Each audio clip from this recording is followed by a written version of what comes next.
Amiche ed amici di Futsal, un saluto da Giacomo Mozzo e benvenuti al Pala Lupatotina di San Giovanni Lupatotto. È la terza giornata della Serie A. Fables è Audace Calcio a 5 Verona, Cagliari Calcio a 5 femminile. Le rossonere di Andrea Rossi sono alla ricerca del primo successo stagionale dopo il bel pareggio contro la VIP all'esordio e la secca sconfitta al cospetto del Tiki Taka, maturata però nella ripresa dopo un primo tempo di tutto rispetto e giocato praticamente alla pari. Discorso analogo per le rossoblù di Moreno Giorgi, reduci da due sconfitte comunque più che onorevoli contro Lazio e Atletico Foligno. Due squadre insomma che daranno battaglia per portare a casa la prima vittoria stagionale. A far rotolare il primo pallone con Vecchione che lo tocca per Mantila, che lo allarga subito a destra per Queiroz, subito con l'esterno verso Cinzia Pereira. È partito bene attuando uno schema Angelis per evitare che possa involarsi Queiroz, che poi recupera bene palla, però nuovamente attenzione che c'è un 2 contro 1. Queiroz la palla sul mancino, Queiroz allarga per Cinzia Pereira che davanti a Vittorelli cerca uno scavetto apprezzabile. Attenzione a Queiroz, la palla dentro, bravissima Puttov ad anticipare Vecchione, soprattutto dietro per Puttov che cerca di scavalcare. Un po' di confusione già nella prima fase di possesso per l'Audace Verona, che fa fatica a tenere le giuste distanze, perde pallone in zona pericolosa. Attenzione a Giuliano che ci prova, Mantila recupera il pallone, serve nuovamente Giuliano che poi va a commettere fallo su Puttov, sarà probabilmente ammonita. Che offensivo di Pomposelli, bel dribbling a rientrare, ancora l'azione insistita, recupera però Patti Riberete, ripartenza contro ripartenza del Cagliari, ancora Patti Riberete che allarga per Cinzia Pereira, palla dentro, decisivo in favore dell'Audace Verona al lato sinistro. Il fronte offensivo, la grande conclusione di Puttov, questa volta era tutto regolare, tutto buono.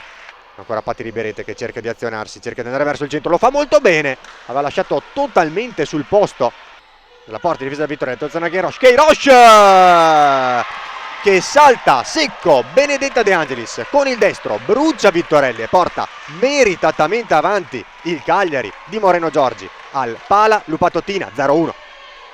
Tentativi di Arakawa, attenzione alla grande giocata di Zandona col mancino, si immola sulla sinistra per Vecchione, ancora Cinzia Pereira che va a calciare, palla sul fondo, ancora troppo leggera, troppo superficiale la difesa rossonera, pericolose le più attive, quelle che più si sono fatte vedere dalle parti di Polloni nel corso del primo tempo. Pomposelli che calcia benissimo, coordinandosi alla perfezione, c'è con le ultime speranze di questa prima frazione di gioco. Zandona verso Pomposelli che controlla, non riesce a superare una Queiroz davvero decisiva su entrambi i lati del campo. Si esaurisce dunque con il suono della sirena la prima frazione di gioco al Pala Lupatotina di San Giovanni Lupatotto, realizzata al 17° minuto.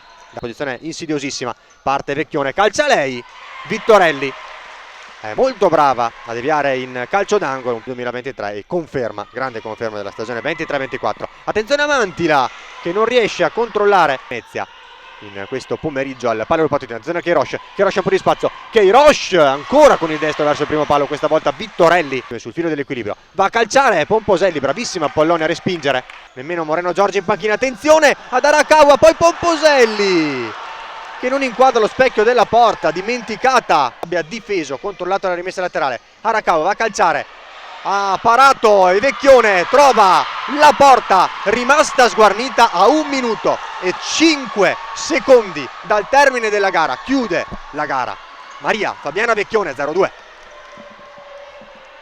Angelis all'indietro per Puttov che calcia, ancora Polloni, abbassa la saracenesca, Arakawa recupera palla, calcia poi con il destro e Pomposelli sotto porta in spaccata fa 1-2. Arianna Pomposelli a 4 secondi dalla fine, non muore mai l'Audace Verona, anche spalla al muro, anche ormai condannata alla sconfitta. Cinzia Pereira lungo verso Pomposelli, muore qui, muore tra le braccia, tra le mani di Arianna Pomposelli, il pallone scagliato da Cinzia Pereira, finisce qui, finisce con la vittoria meritata, giusta per quanto visto nei 40 minuti di gioco del Cagliari di Moreno Giorgi